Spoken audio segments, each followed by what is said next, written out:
দেখো সব মাছগুলো কাটা হয়ে গেছে, এবার ধুয়ে নিয়ে এসে রান্নাটা তোমাদেরকে শেয়ার করব।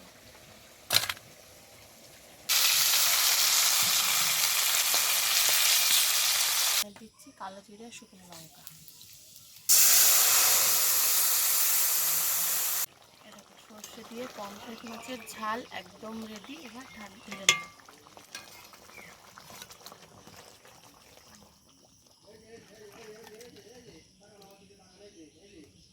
নমস্কার বন্ধুরা, আরপি ভিলেজ স্টোরির পক্ষ থেকে সকলকে জানাই অনেক স্বাগত। আজকে আবার চলে এসেছি দারুণ একটা ইউনিক রেসিপি নিয়ে। এই দেখো, এগুলো কী মাছ বলো তো? এগুলো হচ্ছে পমফ্রেট মাছ। এই মাছ দিয়ে আজকে সর্ষে দিয়ে তোমাদেরকে একটা রেসিপি করে দেখাবো। তোমরা কিন্তু পুরো ভিডিওটা দেখবে। প্রথমে আমি মাছগুলো নিয়েছি, এবার মাছগুলোকে বেছে নেব। পমফ্রেট মাছ কিন্তু কাটা একদমই সহজ, ঠিক আছে? এই দেখো, এইভাবে পাখনাগুলো সমস্ত বাদ দিয়ে দিতে হবে। এই মাছের কিন্তু কোনো আঁশ হয় না। এই যে মুখের এখান থেকে এইভাবে কেটে নিলেই মাছটা কাটা হয়ে যাবে। এবার এই পেটের নোংরাটা বার করে দেব।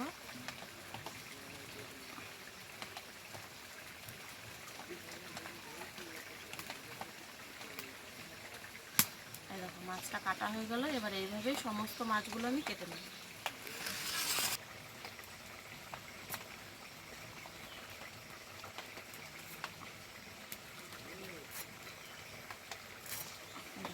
খুবই সহজ মাছটা কাটা।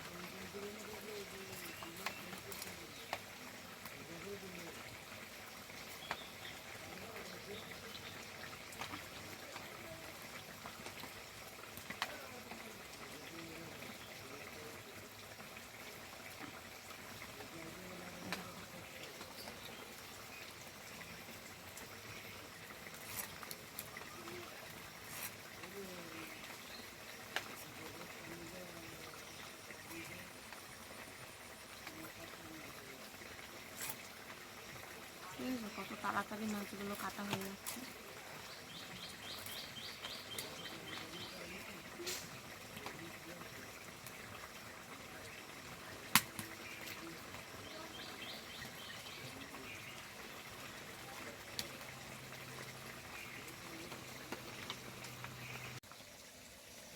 এই দেখো সব মাছগুলো কাটা হয়ে গেছে, এবার ধুয়ে নিয়ে এসে রান্নাটা তোমাদেরকে শেয়ার করব।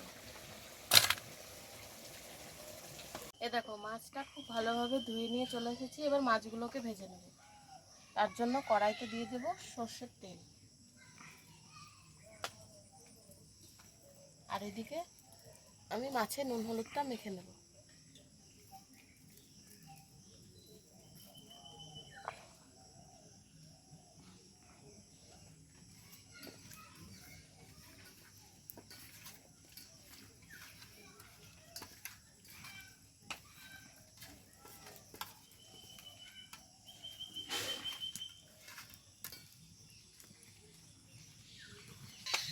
এই দেখো তেল খুব ভালোভাবে গরম হয়ে গেছে, এবার মাছগুলো ভেজে নেব।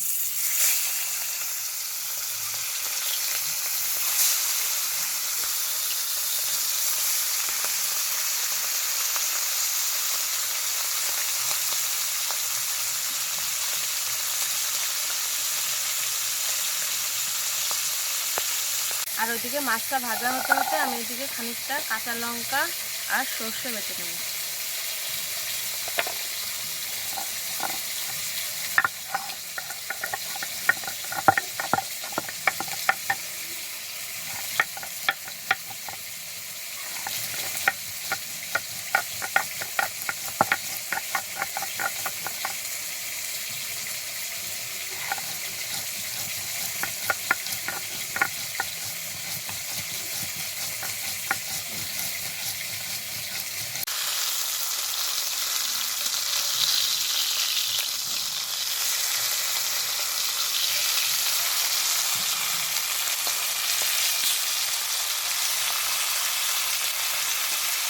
দেখো এই মাছগুলো ভাজা হয়ে গেছে, এবার এগুলো তুলে নেব।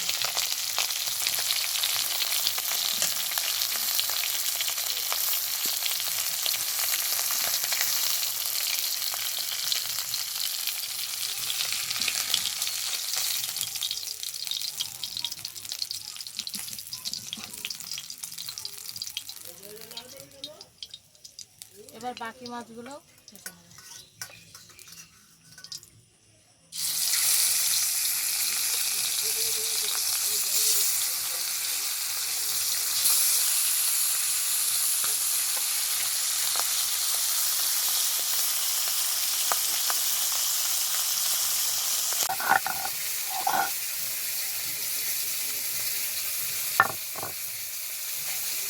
সর্ষেটা এবার এই জলের উপর তুলে নেব। জলটা কিন্তু পরিষ্কার জলে এটা দিয়ে সর্ষেটা বাটার সময় নিয়েছিলাম, এগুলো একটু ভালো হবে। দেখো এই মাছগুলো ভালো করে ভেজে নিয়েছে, এবার এগুলোও তুলে নেব।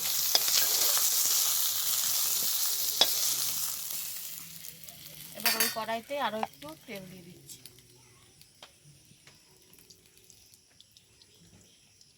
এবার তেলের ওপর ফোড়ন দিচ্ছি, ফোড়নে দিচ্ছি কালো জিরে, শুকনো লঙ্কা।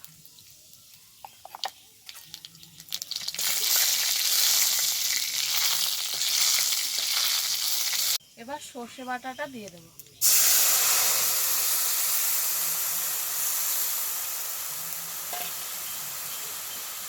দিয়ে দিচ্ছি পরিমাণ মতো নুন আর হলুদ। এবার এটাকে খুব ভালোভাবে ফোটাতে হবে।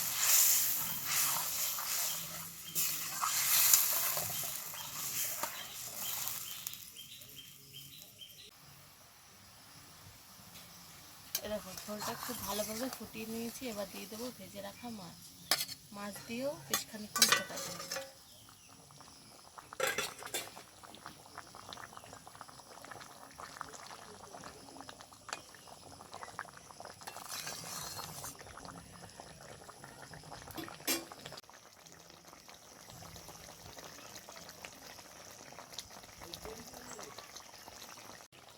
সর্ষে দিয়ে পমফ্রেট মাছের ঝাল একদম রেডি। এবার ঢেলে নেব।